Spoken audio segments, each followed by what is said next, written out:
Hello everybody, and welcome back to a brand new video.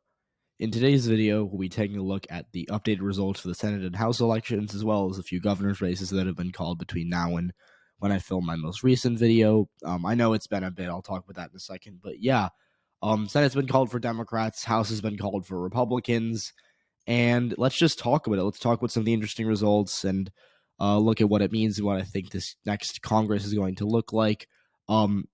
Again, for those of you who want to see the autopsy video, which is the video where I make a map of all the races I got wrong and analyze what I got wrong and why I got them wrong and how I will avoid getting them wrong in the future. That video is coming once all these House seats get called. We still have 7 House seats that have not been projected yet.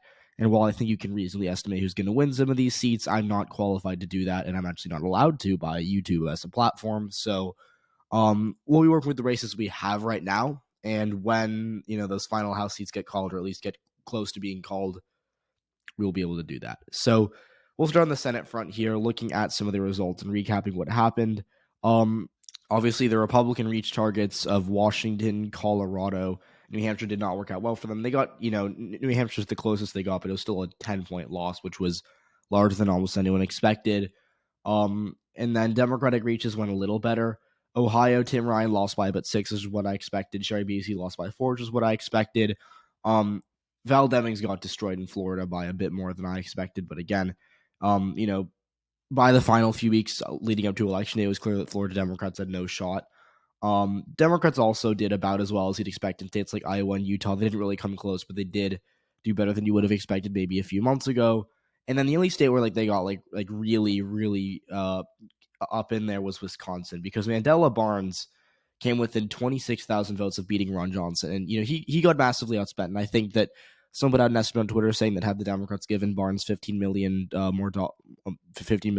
more in terms of money to campaign, that he would have narrowly won. And so I think I buy that. Johnson only lost by 26,000 votes in a state where there were a lot of swing voters. Again, Tony Evers, the Democrat, got reelected as governor. So there's clearly some level of ticket splitting here.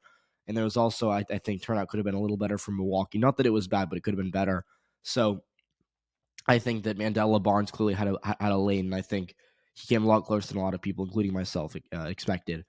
Now, on the actual competitive races, Democrats swept 4 of 5 Georgia, 3 of 4. Georgia's going to a runoff, which I expect Democrats to win, but we obviously won't be making a call on that anytime soon.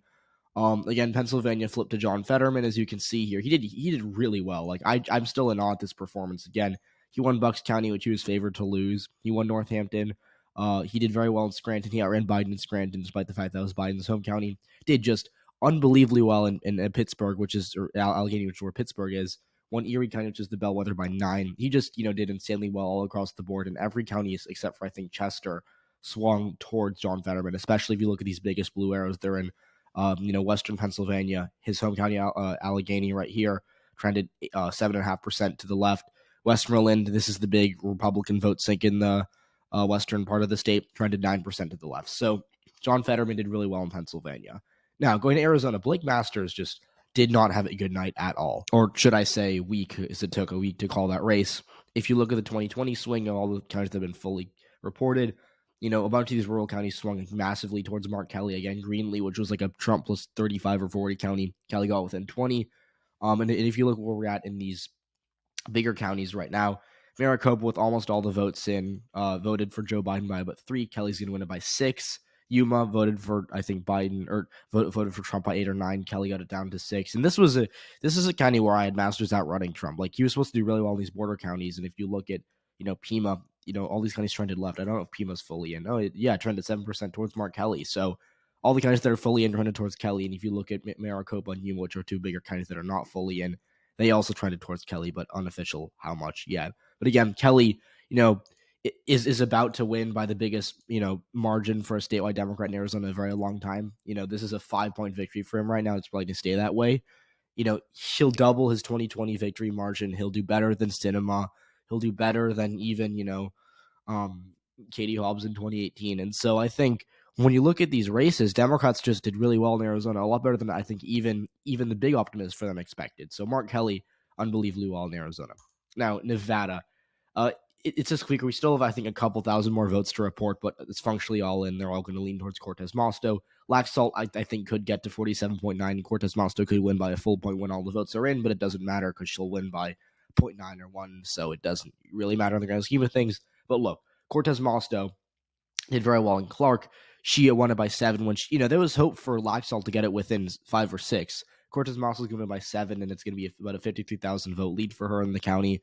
Washoe, which she was, everyone had her losing it except for, I don't know why everyone was saying she was going to lose. I had her winning it by, I think, 2 or 3 points, but she's going to win it by 5, so she's going to run about even with Biden and Washoe. She outran Biden in Carson City. And if you look at the 2020 swing in most of these rural areas, they, Elko trying to have a point towards Laxalt, but Humboldt, Pershing, as well as Churchill and White Pine trended mid-single digits towards Cortez Masto. And again, these are smaller counties. It doesn't really matter as much. But the fact that they trended towards Cortez Masto in a year that was supposed to be a rapid swing against Democrats, really good showing for Cortez Masto there. I think this is the most impressive showing of these big 4 races for the Democrats.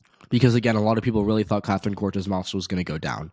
And so while, Kelly by 5, Fetterman by 4, those are also impressive showings. I think Cortez Masto winning Nevada in a year where she really had no business even being within a point is, to me, really impressive. Now, let's go over to the House, because the House, I think two things can be true. The Republicans got it done. They're going to win the House. They're going to probably get to 220 or 221 when all these seats are reported.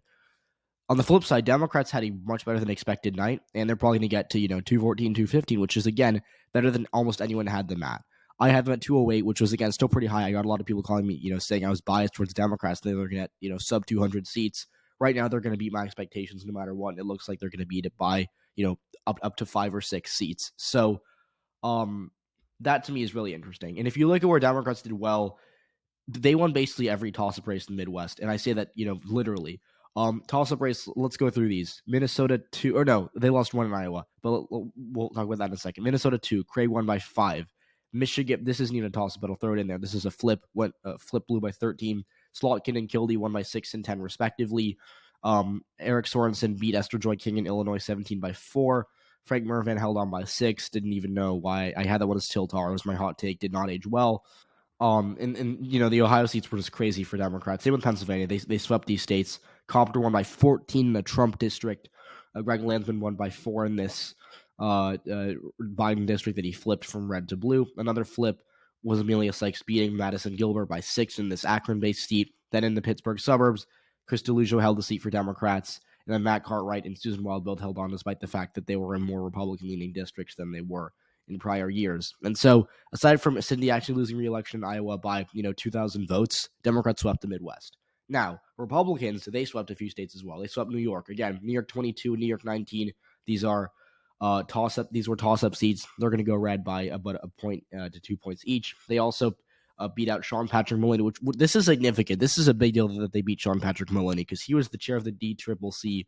Obviously, the DCCC is the the House Democratic Commission or committee that is responsible for their campaign this year. Maloney chaired that, and he ended up going down himself despite the fact that a lot of his other candidates did really well, which is interesting because, again, it's kind of like, he led others to a prize he could not, or to a treasure he could not possess. And so that's interesting that Maloney went down. And this is a Biden plus 10 seat. Like, Maloney should not have lost this race in any environment in which Democrats are winning all these Ohio or Pennsylvania seats. But, politics is weird sometimes. Democrats also lost a Biden plus 14 seat down in New York by 4 points. And George Santos beat Rob Zimmerman by 8 in this Biden plus 8 seats. There's a lot of ticket splitting there, about an 18-point ticket split there, and about a 16-point ticket split over there, which is fascinating to me. Democrats also got shellacked in this Biden plus 1 seat that was expected to go red, but not by double digits. So New York, rare bright spot for House Republicans on the evening. Now, Southwest was a bit of a mixed bag for both parties. I think you could say Republicans got pretty spooked in Colorado and New Mexico. Boebert, I think, is going to beat Adam Frisk, but it's only going to be by about 1,000 votes, which is much less than anyone thought. They also got upset in Colorado District 8. Again, Yadira Carovea was only given like a 8 or 9% chance of winning by FiveThirtyEight. She's going to win by about a point. And then Gabe Vasquez pulled off a minor upset in New Mexico District 2 over Yvette Harrell, winning by about half a point there. Now, on the flip side, Republicans held their own in Arizona. There were 2 toss-up to lead Republican races heading into election night. Dave Schweikert's going to beat Jevin Hodge by about a point, and then Kirsten Engel's going to lose to Juan Ciscomani by about a point and a half in these 2 narrow districts. And then obviously Democratic incumbent Tom O'Halloran went down by about 8%. So yeah, Nevada was also pretty good for Democrats. Obviously, Cortez Masto winning boosted their down ballot candidates. Stephen Horsford, Susie Lee, and Dana Titus all held on. And that's interesting to me because, again, Idly losing by about half a point. She's going to win by 4, and then Titus as well as Horsford going to hold on too. So that's, I guess mixed bag overall in the Southwest. California we won't get to yet, although I will say I did get a seat wrong in Southern California. Mike Garcia at the moment looks like he's going to beat Christy Smith. Not by 8 points, but it will end up being a win because there aren't enough ballots left for Christy Smith to reasonably catch up. Again, Ide Smith winning by about 2 points because this is a Biden plus 13 seat. I thought Garcia was truly cooked this year, and it looks like once again he's going to hold on, defying the odds there. And then finally, going to a few other random seats, I just want to highlight here. Republicans picked off this Biden plus 9 seat. Lori Chavez de Raymer beat out progressive Democrat Jamie McLeod Skinner. While at the same time, Democrats held on to the Biden plus 6 Washington District 8. This is Kim Schreier beating out Matt Larkin. So interesting that, this seat in Oregon, this seat in Washington, these are both suburban seats. But one of them, despite being blue, actually went red. While this seat, despite being a bit redder, stayed blue. So that's the House map. Again, there are more seats you can look at, and I'll do a full autopsy once we get full results. And again, I will be making a map of every House seat I got wrong. Right now, I'm at 14 seats that I'm going to get wrong. Could be up to 15, depending on how Rudy Salas, David Valadao goes down in the Central Valley. I picked Valadao to win, so if he wins, I'll stay at 14. But if he loses, that'll be seat 15 for me. And then if Boebert were to somehow lose at this point, that'll be 16. If this seat's borderline callable.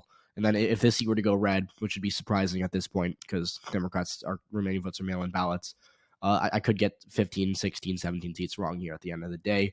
But yeah, so really interesting results, guys. I again, sorry for I didn't think I said it, but I was sick, which is why I couldn't film videos. My voice sounds higher than normal now because I'm kind of talking, requires more effort right now because I am still a bit sick. But anyways, I hope you enjoyed. If you did, please leave a like, subscribe to the channel if you haven't already. And again, normally, timed content will be coming out these next few days, so back to scheduled programming. So again, have a rest of your day, guys, and I'll see you all tomorrow.